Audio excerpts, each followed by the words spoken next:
A continuación, y para ya dar paso al seminario del día de hoy, quisiera presentar a la docente, que es la expositora Jennifer Araya Domínguez, quien es psicóloga clínica, tiene un magíster en psicología infanto-juvenil en contexto escolar, postítulo en psicopatología infanto-juvenil, diplomada en evaluación psicodiagnóstica en niños, niñas, adolescentes, ex coordinadora de centros de atención psicológica de la Universidad de Santo Tomás, docente universitaria y finalmente directora del Diplomado en Psicología Educacional en ADIP. Sin nada más que agregar, le damos el paso a Jennifer para que inicie la exposición del día de hoy. Gracias, Valentina. Eh, Buenas tardes a todos, bienvenidos al seminario de hoy. Quisiera partir respondiendo algunas preguntas de quienes consultaban por otras profesiones.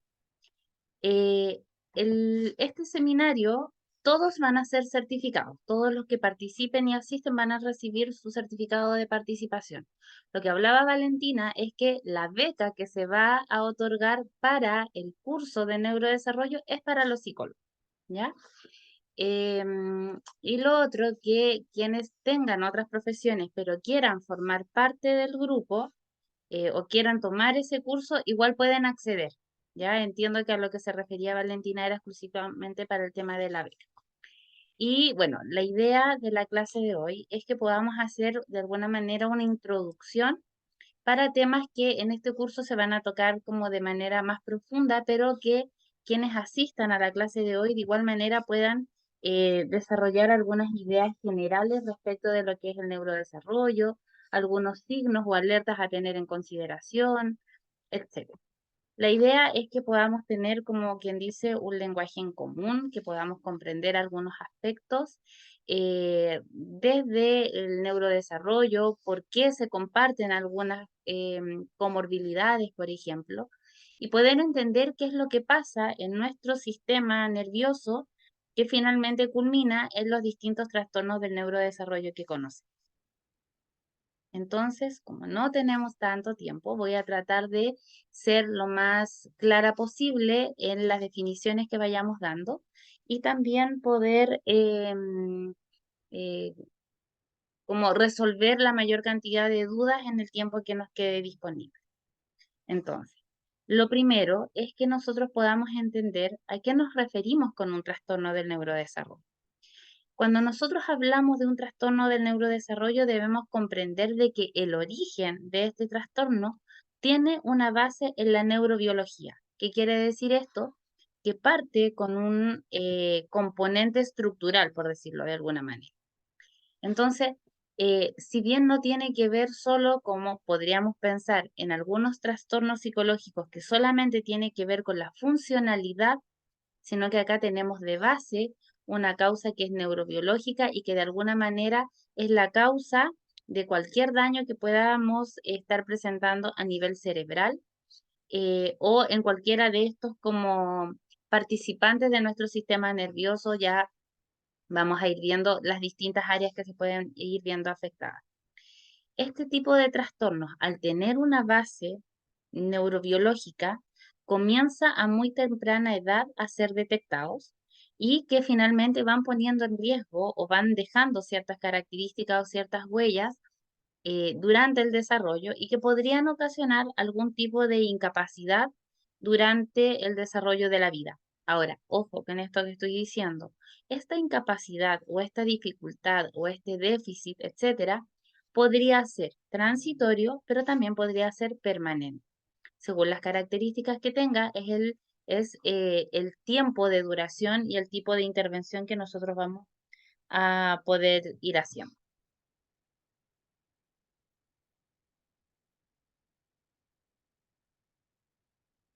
Entonces, las disfunciones que pueden aparecer en el desarrollo dentro de los primeros años de vida van a tener manifestaciones que son clínicas, o sea, van a haber algunos signos o síntomas que son evidentes frente a lo observable y que también nos va a permitir poder hacer un diagnóstico, eh, ojalá oportuno, pero que también tiene que ver con un estudio neuropediátrico. Y acá es donde nosotros tenemos que trabajar de manera multidisciplinaria.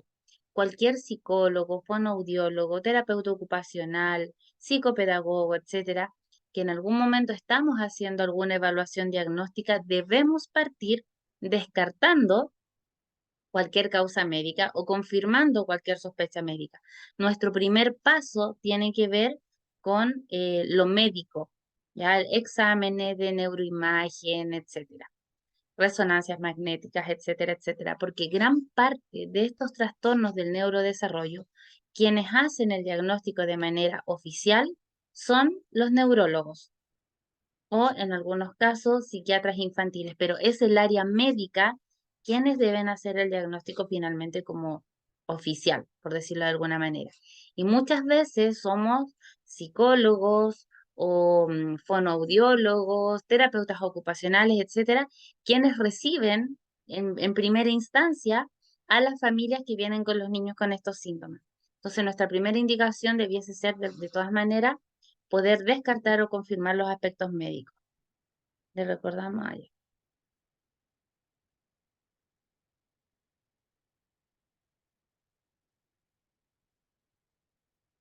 Entonces, todas estas como anormalidades o cualquier daño que se pudiese ir presentando en distintos momentos de la vida, o sea, pueden haber sido adquiridos en cualquier en cualquier momento, por ejemplo, durante el embarazo, en el periodo perinatal, en algún transcurso de la infancia y va a ir dependiendo de en qué momento aparece o se provoca esta anormalidad para poder saber las repercusiones que va a tener a futuro. Los trastornos del neurodesarrollo generalmente lo que afectan son el área del lenguaje, de la comunicación, de la atención, del aprendizaje y también, por el mismo motivo, la detección o la rápida detección va a depender también de si hacemos o no una intervención temprana. Y de acuerdo a eso también va a depender el pronóstico que nosotros podamos tener frente a ese trastorno. Ahora, eh, algo que es importante, que la verdad que nosotros lo comentamos en unos seminarios, en un seminario anterior que hicimos de neurodesarrollo, y que por si había alguno que había tomado ese seminario, yo no quise repetir la información ahora, para que pudiéramos ir abarcando distintos temas, pero me parece necesario poder hacer la siguiente consideración. Cuando nosotros hablamos de trastornos del neurodesarrollo o de nuestro desarrollo, de nuestro neurodesarrollo, entendiéndose como un proceso que es genéticamente invariable, ¿qué quiere decir esto? Que todos los seres humanos de todas las razas y de todas las culturas nos desarrollamos neurobiológicamente igual, ¿ya? O sea, un niño, un bebé no va a aprender a correr sin antes haber aprendido a gatear o sin antes haber aprendido a caminar, ¿ya? Todos los seres humanos seguimos esa secuencia genética. Pero por supuesto que dependiendo de los años de vida o de los meses de vida que tengamos, es donde se va haciendo énfasis en nuestro cerebro en el área que va a desarrollar. Por ejemplo, en los primeros años de vida, donde está más el énfasis de nuestro neurodesarrollo, es en el desarrollo motor. Por lo tanto, todo lo que tiene que ver con la adquisición del lenguaje se posterga hasta después del año. Entonces, ¿cómo voy a saber yo que un niño tiene problemas en el desarrollo del lenguaje cuando al año de vida le corresponde comenzar a hablar? Yo a los 3 meses no voy a saber si ese niño tiene un problema de lenguaje. Tengo que esperar que en su etapa del desarrollo haya llegado a ese momento en que se van haciendo énfasis a distintas áreas de nuestro neurodesarrollo, lo cual no quiere decir que mientras se está desarrollando mi sistema motor, mi área de lenguaje está detenida. No, se está desarrollando de igual manera, pero el énfasis está en distintas etapas según la edad. Después, en otro momento, tenemos el énfasis en la etapa de la comunicación social, que tiene que ver ya alrededor de los 3 años, etc. Entonces, por supuesto que nosotros vamos a poder hacer intervenciones de estimulación temprana, pero no vamos a saber exactamente qué área está con déficit hasta que haya entrado a la etapa del desarrollo en la que esa área necesita comenzar a mostrar su desarrollo o su meta adquirida. Por lo tanto, es muy importante que mientras a mayor, o sea, más pronto podamos hacer esas pesquisas o estar atentos a estos signos, vamos a poder tener un mejor pronóstico porque vamos a hacer una intervención a tiempo. Entonces, el proceso de neurodesarrollo como proceso, no como trastorno, sino que el neurodesarrollo como propiamente tal, como yo les decía, es un proceso que es lento y que empieza durante la concepción, durante el embarazo. Y lo que busca, en el fondo, ya bueno, este proceso no se detiene hasta la muerte, pero lo que busca es que nuestro cerebro alcance esta madurez cerebral. Esta madurez cerebral nosotros la vamos a tener alrededor de los 20 años. Por lo tanto, los humanos no nacemos con todas nuestras capacidades cerebrales listas para ser usadas, sino que tiene que ver con cómo se va manifestando este desarrollo de manera progresiva en nuestro sistema nervioso, que era lo que yo les comentaba de esta secuencia genética que es invariable. Entonces, cuando nosotros hablamos de cómo se clasifican, cómo nosotros podemos entender, cómo podemos diagnosticar estos trastornos del neurodesarrollo, existe un manual que es con el que nosotros podemos tener un lenguaje en común, podemos identificar si cumple o no con los criterios diagnósticos y poder determinar también los grados de o los niveles de funcionamiento, los grados de gravedad, ver las comorbilidades, etcétera. Este manual del cual yo le estoy hablando es el manual de diagnóstico y estadístico de los trastornos mentales, que lo usamos de manera internacional. También existe el CIE-11 hoy día, que es la clasificación internacional de enfermedades. Y lo que busca finalmente es que nosotros podamos entender que la clasificación que se hace de los trastornos del neurodesarrollo van a aparecer según procesos de edad. Generalmente los vamos a poder descubrir cuando están en una etapa escolar y que se caracterizan principalmente porque hay dificultades en la evolución motora, cognitiva y del lenguaje. Y generalmente los trastornos del neurodesarrollo pueden afectar distintas áreas. Y es ahí donde nosotros en el fondo, que es uno de los criterios que tiene que ver con un deterioro o con problemas en el funcionamiento es clínicamente significativos en el área personal o familiar, académico, social, y en general puede repercutir en más de un área, ya no solo en lo familiar, sino que puede ser familiar, académico y social, por ejemplo.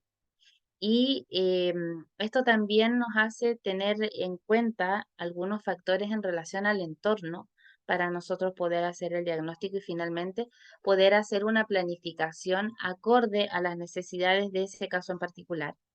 Porque si bien pueden reunir de alguna manera,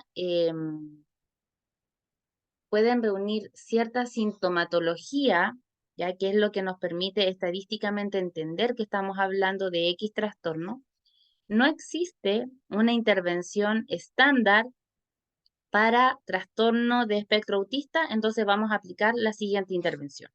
Tenemos un trastorno de déficit atencional, acá está el recetario para déficit atencional. Eso no existe.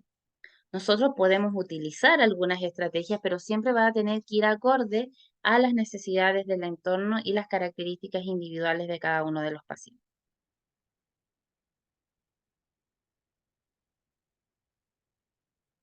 Entonces, ¿cuáles son las causas? ¿Cuál es el origen de estos trastornos del neurodesarrollo? Hay múltiples causas posibles, pero la base genética es muy relevante en la mayoría de estos casos, aunque por ser trastornos de carácter poligenético, que quiere decir que puede tener muchos genes involucrados en esto, es muy complejo poder identificarlo como una causa específica. De todas maneras, cualquiera sea la causa del diagnóstico, se debe hacer un estudio neuropediátrico completo. Neuropediátrico, neurológico, a eso se refiere, para que el diagnóstico podamos diferenciar las distintas patologías posibles, Muchos de los trastornos comparten estos síntomas al haber una base biológica. Por lo tanto, un área del cerebro, que puede ser, por ejemplo, el área de Wernicke, o el área de Broca, que también afecta el lenguaje, puede de alguna manera estar interviniendo o compartiendo síntomas con más de un trastorno. Entonces, es importante que un personal del área de la medicina pueda hacer esa diferencia, por supuesto, apoyados con las pruebas de exploración que correspondan.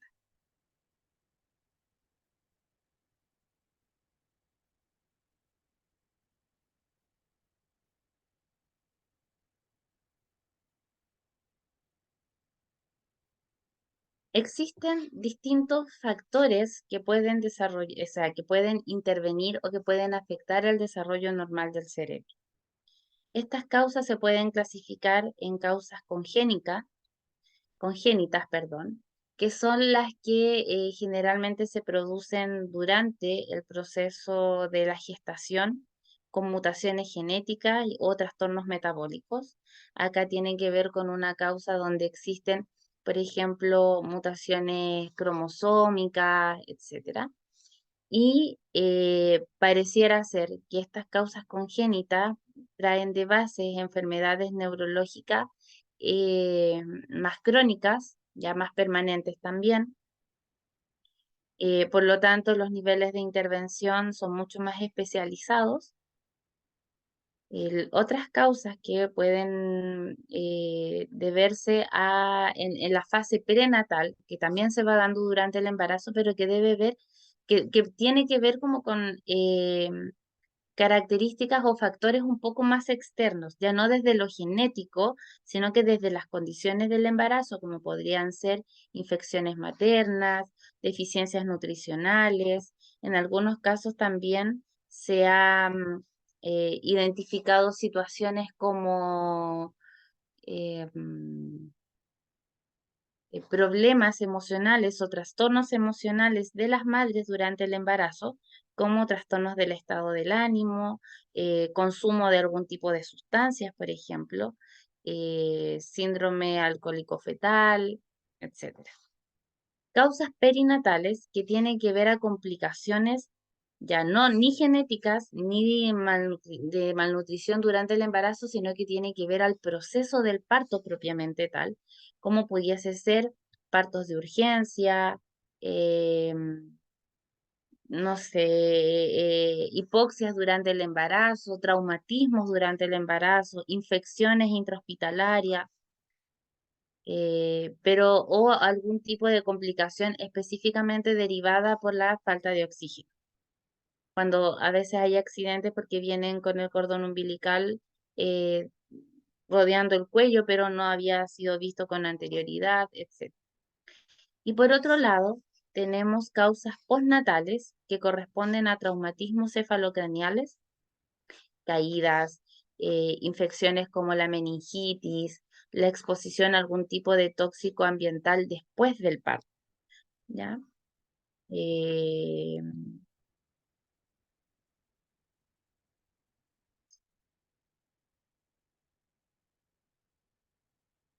Se va entendiendo. Tengo algunas camaritas encendidas, entonces si me pueden indicar si se entiende o no.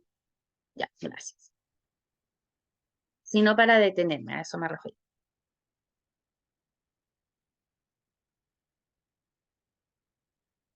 Entonces, otras causas que pueden aparecer o que nosotros las podemos identificar es en la etapa escolar, donde ahí vamos a darle cierto valor porque comienzan a ver de alguna manera comparaciones con los pares. Entiéndase que estas comparaciones con los pares tienen que ver con estos estándares con los cuales nosotros trabajamos en las pruebas psicológicas, ¿ya? Con estas desviaciones estándar, con estas pruebas estandarizadas, a eso me refiero. Es ahí donde va quedando en evidencia, por ejemplo, el comportamiento esperable para los niños de su edad. Muy típico que uno pone eso en los informes. Tiene un desarrollo motor esperable para los niños de su edad, mucho más desarrollado, bastante descendido, etcétera. Y de alguna manera es lo que nosotros nos permite poder sacar algún tipo de conclusión o de evidencia respecto de su capacidad de adaptación, su capacidad de aprendizaje, etc. En general es una estrategia que no da lugar tanto al error, pero tampoco podemos tomarla como un único característica para realizar un diagnóstico de este tipo. Se debe acudir a un profesional especializado. Yo me imagino que a más de alguno nos ha pasado que llega el niño diagnosticado o por el profesor o por la psicopedagoga o por la psicóloga, etcétera, o derivado de otra psicóloga, pero uno pregunta, ¿y qué pruebas se le aplicaron? No, es que yo me doy cuenta porque llevo muchos años trabajando con niños. Perfecto. Tiene que ver con el juicio experto, tiene que ver con la experiencia, pero nosotros necesitamos de un médico que respalde eso a través de exámenes o de pruebas que están estandarizadas. En este caso, el ojo clínico no es suficiente, la experiencia del docente no es suficiente. Es que yo he atendido muchos casos de este tipo, perfecto, pero no es suficiente. Necesitamos una segunda opinión, pero con un respaldo certero a través de pruebas clínicas, neurológicas o psicológicas o lo que corresponda según el trastorno. Entonces, hay ciertas etapas, que era lo que les decía yo recién en el neurodesarrollo, donde la primera parte corresponde a un neurodesarrollo centrado principalmente en un desarrollo anatómico del cerebro. Luego, desde el nacimiento hasta aproximadamente los 3 años, el énfasis está en la autonomía motora, donde aparece la marcha, la motricidad fina, la motricidad gruesa, el control de esfínter. Ahí está el énfasis, en esos 3 años. Luego, entre los 3 años y los 10 años aproximadamente, todo nuestro desarrollo se centra en el lenguaje y en la comprensión del entorno, en la socialización, en la comunicación práctica, eh, pero no porque me estoy desarrollando en mi lenguaje quedó de lado el desarrollo motor. Eso sigue avanzando, pero el énfasis está hoy día en el lenguaje. Para que después de los 10 años aproximadamente ya comience todo lo que tiene que ver con el desarrollo de la identidad y todo lo que implica. Eso también implica un cambio en nuestro pensamiento, en nuestra madurez, en nuestras hormonas, etc. ¿Ya?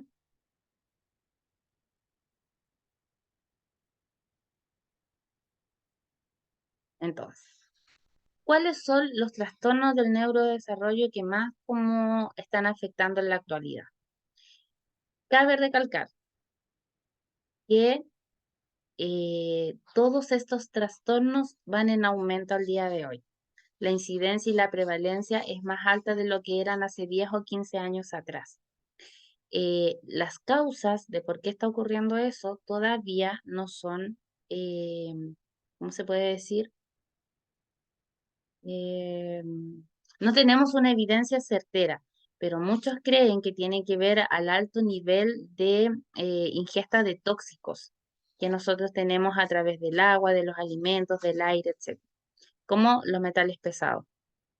Los trastornos del neurodesarrollo afectan entre el 5 y el 10% de la población, y existen diversos factores que van afectando el desarrollo normal del cerebro, pero lo peor es que no, la mayoría de los casos esta causa es desconocida, ¿ya? O sea, lo único que nosotros tenemos entre comillas como certeza es cuando aparecen las mutaciones genéticas, que entendemos que el trastorno del neurodesarrollo se debe a esa mutación genética. Pero, ¿qué fue lo que provocó la mutación genética? No siempre se sabe, ¿ya? Estas causas, como les decía, pueden ser congénitas, las perinatales, las postnatales, pero generalmente tienen que ver con esta ingesta de tóxicos o algo que haya ocurrido en el ambiente del desarrollo del niño o por problemas de salud de algunos de los progenitores.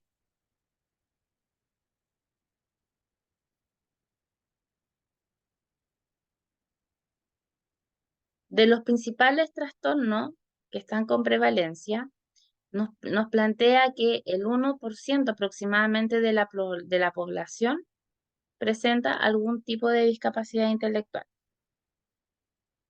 Y del trastorno del espectro autista es 1 de cada 100. No voy a decir cuántos años tengo, Pero sí les voy a contar que cuando yo estaba estudiando, la estadística era 1 de cada 1000 niños que tenía autismo. Hoy día tenemos 1 de cada 100. En algunas regiones de Chile tenemos 1 de cada 68 y 1 de cada 50, ¿ya? En regiones como la quinta región, la segunda región de Chile y la región metropolitana, que coincidentemente son ciudades que están altamente contaminadas por metales pesados.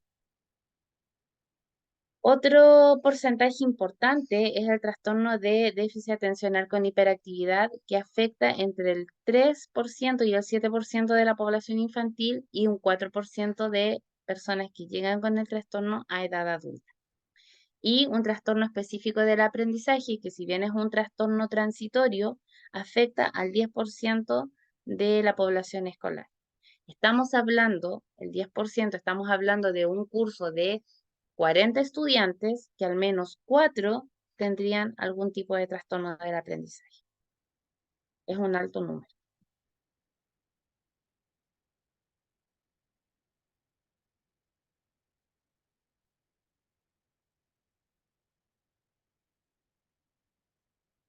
¿Cuáles son las señales que nosotros debemos tener en cuenta para poder detectar un posible trastorno del neurodesarrollo?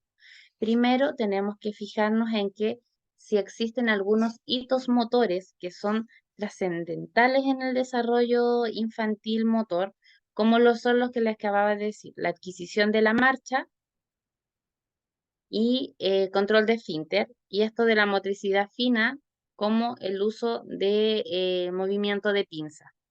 Esos son 3 hitos importantes que un niño debiese alcanzar a desarrollar al año de vida, y también esto de sostener su cuerpo sin apoyos laterales, por ejemplo, que sostener su cuello, principalmente. Hitos en relación a la comunicación social, que tiene que ver con la posibilidad de comunicarse con sus pares y con adultos a través de un lenguaje que sea identificable y reconocible y que pueda de alguna manera transmitir ideas, sensaciones o emociones y reconocer las ideas, sensaciones y emociones de los otros, y que de alguna manera también logre una regulación emocional o conductual. Después, en la primera infancia es importante fijarse también en el desarrollo del lenguaje, cómo interactúa con los familiares y con los pares, si es que tiene regulado el tema del sueño y vigilia, lo que les decía, el control de impulso y cómo actúa frente a algunas situaciones que generan incertidumbre. Signos de alerta, por ejemplo, si este lenguaje está influido o por la exposición a estímulos visuales o por estímulos auditivos mediante el reconocimiento facial de las emociones. ¿Ya? Si eso no está ocurriendo, tenemos que prestar atención. Si el bebé, por ejemplo, no lograra enfocar su mirada y seguir a otros. Muchas veces ocurre cuando nosotros estamos haciendo un screening para poder hacer un diagnóstico, que muchas de estas señales, cuando estaban ocurriendo, los padres no lo vieron. Pero cuando uno comienza a hacer como la especie del checklist, dicen, oye, en realidad el niño como que nunca hizo tanto contacto visual.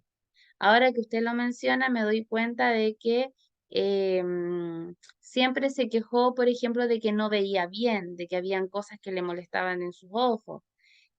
También pueden tener en algunos casos dificultades frecuentes en el trastorno del habla, que tiene que ver como con la articulación del sonido, o con un trastorno del lenguaje expresivo, que tiene que ver ya como con un proceso más de la elaboración gramatical de la frase, o para poder expresar ciertas ideas. Dificultades en el desarrollo social, ser muy retraído o aislarse demasiado, etc. No responder de manera refleja a los ruidos cuando o que pueda estar presentando un lenguaje monótono. Em, que alrededor, por ejemplo, ya de un año no vaya adquiriendo ciertas palabras o que utilice la misma palabra para nombrar muchos objetos o familiares. Ahí también hay una alerta en el lenguaje. Que pueda tener una conducta hipo o hipersensible a la información sensorial. rechazar sonidos intensos generándole angustia, por ejemplo, o el rechazo a situaciones ruidosas o muy iluminadas, a ciertas texturas, por ejemplo, sabores, colores, cuando aparece un cierto rechazo o la necesidad de evitar algunas características en la ingesta de estos alimentos. Algunas dificultades en el equilibrio o en la propiocepción que tienen que ver con este sentido de ubicarse espacialmente en su propio cuerpo también. Em, Puede presentar bajos niveles de atención y de concentración o problemas en la coordinación de sus movimientos o muy disminuidos o hacerlo con cierta torpeza, ¿ya? Porque también dentro de los trastornos del neurodesarrollo tenemos los trastornos motores. Entonces, síntomas que son importantes en todo esto, como para ir generalizando, esto nos va a llevar por consecuencia a un bajo rendimiento escolar, pueden presentar dificultades para seguir ciertas normas, pero entiéndase que tiene que ver con la dificultad en términos de capacidad de cumplir con ciertas normas. No es un trastorno conductual, no es que el niño intencionalmente no quiera cumplir la norma, sino que tiene que ver con una capacidad. Puede haber exceso de energía o deficiencias en el lenguaje, aislamiento de las relaciones sociales, dificultades para el control de las emociones o para la gestión de las emociones. Y puede que existan diferentes tipos de trastornos del neurodesarrollo que se están dando de manera simultánea. Por lo tanto, nosotros en ese caso debemos evaluar cuál de los sintomatología o cuál de los trastornos está generando mayor deterioro y mayores dificultades, y ese va a ser finalmente nuestro diagnóstico principal. Por ejemplo, actualmente cuando nosotros hablamos del trastorno del espectro autista, nos habla de la variabilidad que existe dentro de este trastorno y gran parte o una parte importante de alguna manera está dado por un tratamiento farmacológico que es muy específico y que también comparte mucha de la sintomatología o incluso la comorbilidad con trastorno de déficit atencional con hiperactividad. Los trastornos del aprendizaje también tienen una base neurobiológica y también podrían asociarse a algunos de los trastornos anteriormente mencionados. Los trastornos de discapacidad intelectual, por ejemplo, acá también es importante porque nosotros tenemos que considerar no solamente el coeficiente intelectual al momento de hacer el diagnóstico de discapacidad intelectual, sino que otro de los puntos que es primordial tiene que ver con la capacidad de las conductas adaptativas. Necesitamos hacer la evaluación de esos ambas áreas, y por supuesto que tenga menos de 18 años, para poder determinar si existe o no discapacidad intelectual. Y en este caso, la discapacidad intelectual sí tiene como característica que excluye a los trastornos del aprendizaje. O sea, un niño que tiene discapacidad intelectual no lo podemos diagnosticar con trastorno del aprendizaje porque claramente ni siquiera es una comorbilidad, son sintomatología excluyente, ¿ya? Bueno, eso lo vamos a trabajar más en profundidad en el curso, pero es importante que quede claro que ahí no puede haber comorbilidad entre el trastorno de discapacidad intelectual y el trastorno del aprendizaje. Pero en otros trastornos del neurodesarrollo sí pueden existir estas comorbilidades. Características generales, por ejemplo, del trastorno de atención con trastorno de atención con hiperactividad es, como lo dice su nombre, la dificultad para poder mantener la atención. Y porque en la mayoría de los casos su comportamiento es muchísimo, muy impulsivo o hiperactivo y le cuesta finalmente mantener la atención, se distrae con facilidad y presenta una incapacidad para organizar y finalizar las tareas. Y hay exceso de energía o para poder realizar la actividad de manera tranquila y dificultades por la impulsividad, por ejemplo, para guardar su turno. Estas características del trastorno del déficit atencional, por consecuencia, me podrían traer dificultades en que aprenda, dificultades en el rendimiento académico, pero ojo, no tiene que ver con su capacidad de aprender, tiene que ver con su capacidad de concentrarse. He ahí la diferencia, ¿ya? Por otro lado, por ejemplo, de los trastornos específicos del aprendizaje, acá lo que se encuentra asociado principalmente es el bajo rendimiento académico, porque tienen un rendimiento por debajo de los síntomas esperados y puede deberse a que el progreso de este niño lo va a tener, pero requiere de mayor tiempo, de mayor estimulación que el resto de sus pares. Y tenemos las variables de que sea un trastorno solo de lectura o un trastorno de la expresión escrita o un trastorno del cálculo o discalculia. Pero también puede pasar que el niño tenga un trastorno de lectura y expresivo o expresivo y de cálculo, ¿ya? Podría presentar más de una de estas especificidades. Pero acá incluso podríamos estar frente a un niño que se concentra tanto en clase, pero aún así tiene dificultades de aprendizaje. Acá no tiene que ver con su capacidad intelectual, no tiene que ver con su capacidad de concentración, tiene que ver específicamente con este proceso de enseñanza-aprendizaje, ¿ya? Que puede ser por madurez, que puede ser porque la estrategia metodológica no sea la que más le acomode, porque también tenemos que descartar si existe algún tipo de interferencia emocional que pueda estar perturbando su aprendizaje, etc. Es un niño que va a aprender, pero que requiere de mayores apoyos. También tenemos trastornos de la comunicación que hace algunas subdivisiones, ya dentro del trastorno de la comunicación tenemos el trastorno de la expresión, de la comprensión, el trastorno fonológico y la tartamudez. Son trastornos diferentes, pero que se engloban finalmente dentro del trastorno de comunicación en general. En algunos casos nosotros hablamos también de la comunicación social o este lenguaje pragmático que le permita poder comprender las expresiones sociales con niños de su edad o con otros adultos. Dentro de lo que es el trastorno del espectro autista, también nosotros tenemos que tomar en cuenta de que es un trastorno que es una condición. Ya sabemos que tiene que ver con una condición, pero que fue mutando en términos de definiciones en los últimos años, porque antes teníamos desde el DSM-4 una división diferente, estaba dentro de los trastornos generalizados del desarrollo. Hoy ya sabemos que es un tipo de trastorno de neurodesarrollo, pero que existe cierto espectro, ciertas variables, eh, que podría de alguna manera bajo un tratamiento ininterrumpido y según su nivel de funcionamiento, continuar siendo una persona funcional, eh, y vamos a requerir de todas maneras más información respecto de cómo está funcionando su cerebro.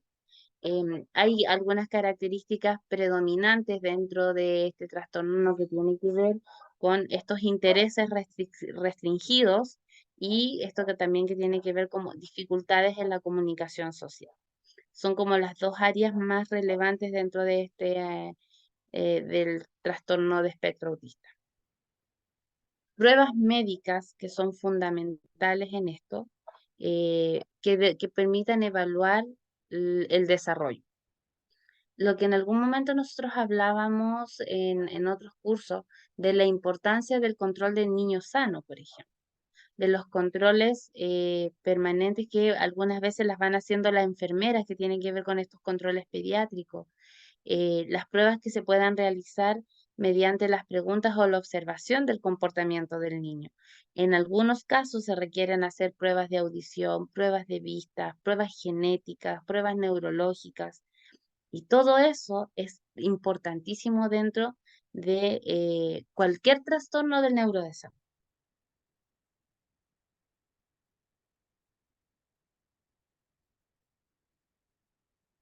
Tratamiento que nosotros vamos a tener para el trastorno del neurodesarrollo es una metodología que nosotros vamos a tener que ir desarrollando o facilitando o buscando siempre el potenciar desde la neuroplasticidad, por ejemplo, cuáles son los recursos o cuáles son sus puntos fuertes para poder estimular desde ahí como una especie de, como por arrastre, ya no centrarme en lo que le falta, sino que centrarme en su habilidad para de ahí potenciar, ir haciendo este arrastre que digo yo, como de nivelar hacia arriba, centrándonos en sus puntos fuertes como herramientas fundamentales para establecer o planificar estrategias de intervención, con el objeto de poder ir trabajando o entregando herramientas prácticas a la familia o al establecimiento de los colegios o estar coordinado con otros profesionales. En la mayoría de los trastornos del neurodesarrollo, nosotros necesitamos de un equipo multidisciplinario, fonoaudiólogos, kinesiólogos, terapeutas ocupacionales, trabajar coordinadamente con los profesores, psicólogos, neurólogos, etcétera. ¿Ya? Por supuesto que no está viendo a lo mejor a todos los profesionales al mismo tiempo, pero necesitamos que exista una coordinación. En algunos casos existen tratamientos que son farmacológicos, pero que por supuesto deben ser recetados por el médico encargado de acuerdo a los síntomas, al tipo de trastorno, etc. Pero también podemos hacer intervenciones desde un tratamiento no farmacológico. En algunos casos vamos a requerir que se hagan ambos. Quienes deciden eso no somos nosotros los profesionales desde como digo yo, como los profesionales especializados de cada área, sino que tiene que ver con el neurólogo, el médico, el pediatra, etc. No todos los tratamientos del trastorno del neurodesarrollo son farmacológicos, pero incluso cuando existe un trastorno en que se va a tratar farmacológicamente, requiere de la atención no farmacológica, requiere de la estimulación de las estrategias de intervención, habilitación, rehabilitación, etc. No sirve solo entregar un medicamento. ¿Cómo es el pronóstico de los trastornos del neurodesarrollo? ¿De qué depende que sea favorable o comillas desfavorable? Depende de muchas cosas. Depende primero de poder identificar cuál fue la causa del trastorno, en qué proceso del desarrollo o en qué etapa del desarrollo nosotros nos enteramos, em, qué tan temprana fue esa detección. Y lo otro que es fundamental es qué tan oportuna fue el trastorno o el proceso de intervención, ¿ya? Eh, si fue un tratamiento interrumpido o ininterrumpido, también va a influir muchísimo en eso. Qué tan coordinado vaya siendo el trabajo multidisciplinario. Ahora, por supuesto que mientras más nosotros pensemos en la plasticidad neuronal, mucho más efectiva y mientras más pequeña también sea la persona que estamos interviniendo, va a poder generar muchísimas más posibilidades de que el niño o la niña puedan ser funcionales. Mientras más temprano estamos actuando, mejores resultados vamos a tener y mientras más se involucre la familia en estos procesos de estimulación, de intervención, de contención, etcétera, mejores resultados vamos a tener. En el mejor de los casos, acortar los tiempos de intervención cuando el trabajo se hace de manera ininterrumpida y de manera consciente. Cuando los padres logran hacer equipo con los profesionales que están interviniendo, el trabajo se facilita un montón porque ellos continúan con estas estrategias cuando aún no está el profesional ahí en casa. ¿Ya? Y por último, también tenemos que saber de que muchos de los trastornos del neurodesarrollo, algunos van a poder tener solución mediante intervenciones o algunos tratamientos adecuados, pero también tenemos que saber que hay algunos que son crónicos y que en estos casos no es que el trastorno vaya a pasar, sino que lo que podemos hacer es trabajar la manera de mejorar la estimulación, mejorar la adaptación, bajar sintomatología, eliminar algunos síntomas, pero en estos casos no es que vayamos a eliminar el trastorno del neurodesarrollo, sino que podemos hacerlo de alguna manera muchísimo más funcional. Por eso es tan importante de que nosotros hagamos estos diagnósticos, ojalá aproximándonos lo más posible a abarcar todas las áreas de intervención, médicos, sociales, afectivas, cognitivas, físicas, no sé, creo que las dije todas. Pero en todas esas áreas nosotros tenemos que hacer un diagnóstico lo más completo posible, lo más integral posible y por supuesto descartando o confirmando la participación de una base genética en estos trastornos. ¿Ya? ¿Y qué pasa con estos trastornos en la edad adulta? La integración de personas, por ejemplo, que no estén habituados o que no hayan recibido un tratamiento adecuado, sí van a tener mayores dificultades en su adaptación, en su funcionalidad social. Sin embargo, hay evidencia que demuestra que los niños, mientras más arduo es el trabajo, más consciente, ininterrumpido y personalizado, puedan encontrar la capacidad de adaptarse en distintos contextos de una manera de poder satisfacer sus necesidades en todas las áreas, culturales, laborales, sexuales, sociales, académicas, familiares, etc. O sea, una persona que tenga algún tipo de trastorno del neurodesarrollo o cuando hablamos en algún momento de personas neurodivergentes, tienen la posibilidad a través de buscar los apoyos adecuados de poder tener una vida absolutamente adaptada y funcional e independiente. ¿Ya? Eso, chicos. Estamos justo en el tiempo para que alcancemos a responder algunas preguntas.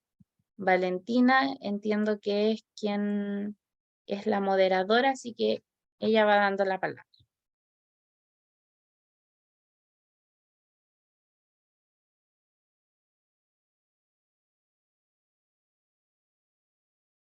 Valentina, ¿está por ahí? No la veo. Ya. Vamos a partir con las rondas de preguntas. Súper. Les comentamos de todas maneras que por favor puedan ser breves con las preguntas para que así todas las personas puedan alcanzar a preguntar. Y vamos a ir en orden. La primera persona sería Yasna González y ahí yo les voy a habilitar para que puedan desmutear y habilitar el audio.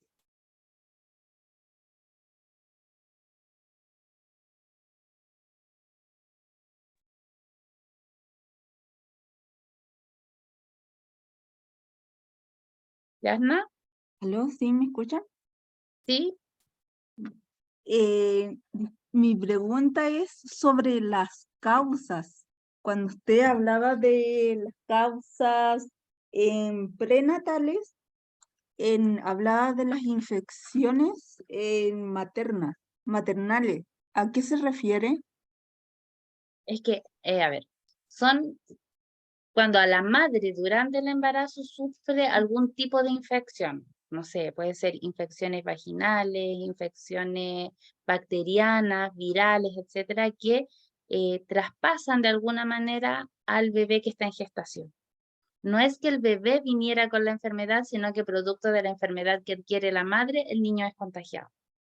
Ah, ya. Sí, es que, por ejemplo, yo sufrí una infección hacia a la orina y al riñón, y a mí inclusive me tuvieron que inyectar en el hospital. A ver, no significa que todas las mujeres que sufren algún tipo de infección en el embarazo, ergo un hijo con trastorno del neurodesarrollo. Podría pasar y podría ser una causa, pero no es que si hubo infección, hay un trastorno del neurodesarrollo. ¿Ya? Ah, ya. Porque Ya. tenemos que entender también de que la placenta es una barrera natural de protección del bebé, pero hay algunas cosas que la placenta no logra absorber, por ejemplo, como para mantener al bebé protegido. Gracias, Yasna. Ah, ya. Muchas gracias. Seguimos con María Sangüesa. ¿Me escuchan? Súper bien. Ya, muy buenas noches a todos.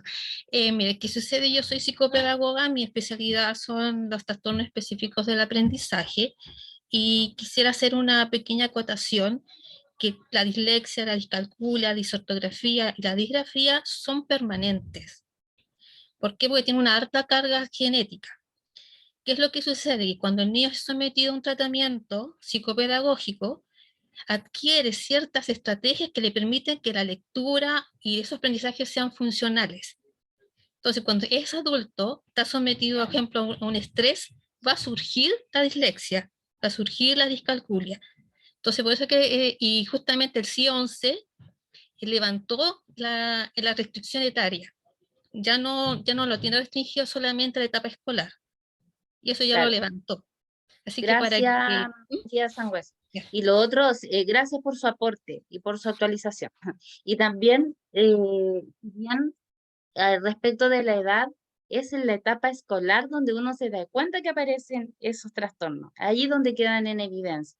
Pero ya nos acaba de comentar María Sangüesa que, bueno, sí, en edad adulta, sobre todo en situaciones de estrés, ocurren estas cosas, que se siguen dando vuelta las letras, los números, etc.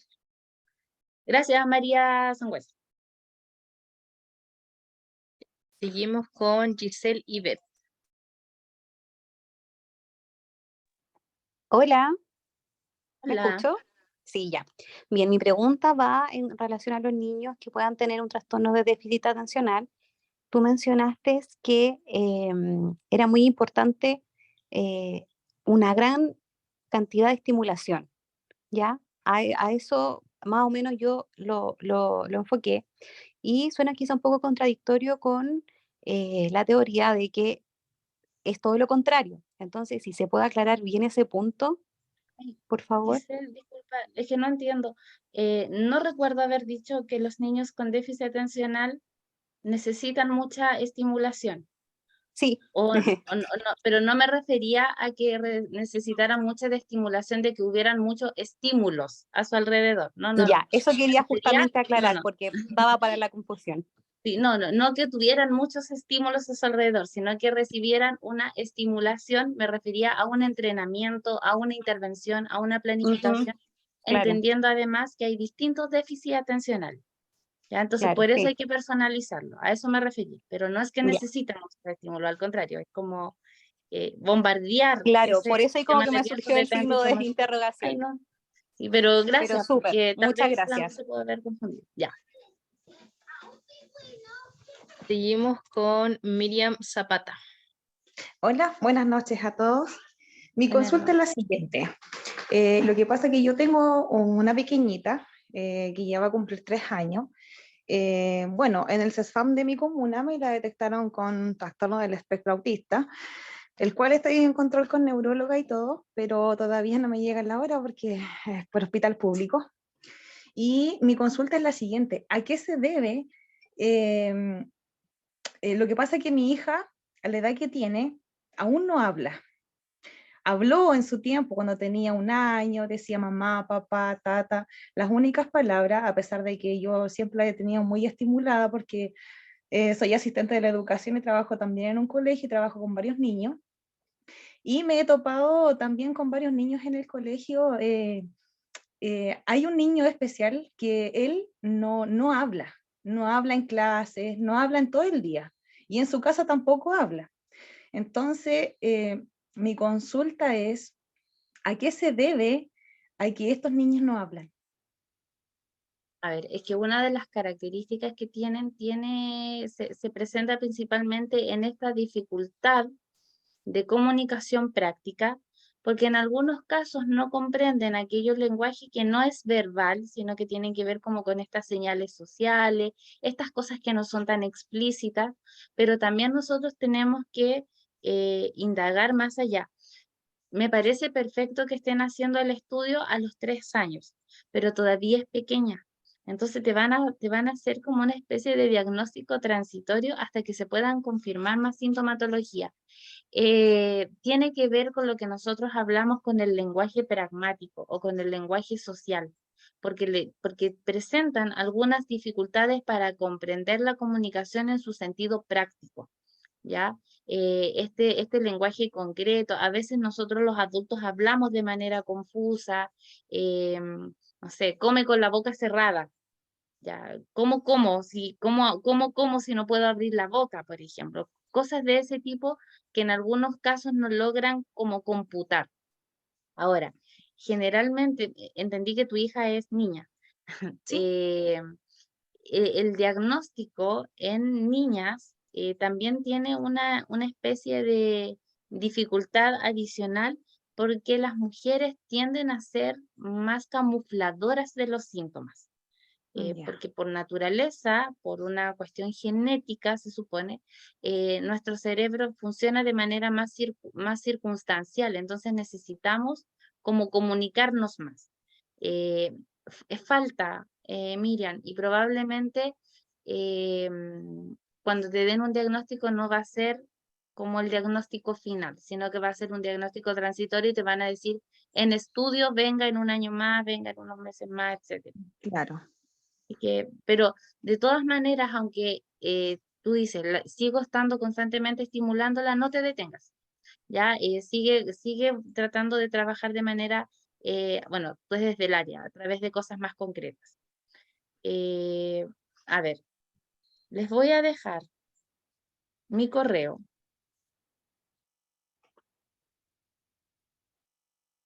Porque estamos en el tiempo. No voy a alcanzar a contestar todo.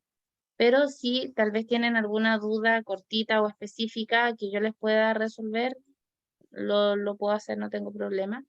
Porque tenemos que hacer el sorteo, ¿ya? Ahí les mando mi correo, por si quieren escribir alguna duda.